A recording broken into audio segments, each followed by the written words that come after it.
Bollywood film Rockstar में रणबीर कपूर के साथ मरकजी किरदार में दिखाई देने वाली अदाकारा नरगिस फ़खरी की बहन को पुलिस ने दोहरे कत्ल के जुर्म में गिरफ्तार कर लिया। एनडीटीवी की रिपोर्ट के मुताबिक ये वाकया 2 दिसंबर की सुबह न्यूयॉर्क में पेश आया, जब 43 साला आलिया फ़खरी 2 मंजिला गैराज के बाहर पहुंची और जोर जोर से चीखी चिल्लाईं कि आज तुम सबका आखिरी दिन है, तुम सब मरोगे।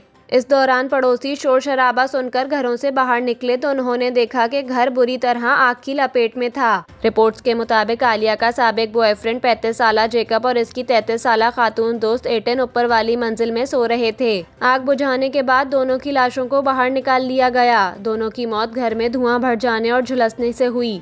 अदाकारा की बहन आलिया फ़खरी को पुलिस ने गिरफ्तार कर लिया और इनके खिलाफ मजीद कानूनी कार्रवाई की जाएगी। दूसरी जानिब नरगिस फ़खरी का ताहाल इस वाक़े पर किसी किस्म का रद्द-ए-अमल नहीं आया। भारतीय मीडिया के मुताबिक नरगिस और आलिया की वालदा ने यह मानने से इनकार कर दिया है कि इनकी बेटी इस नौइयत का जुर्म कर सकती है।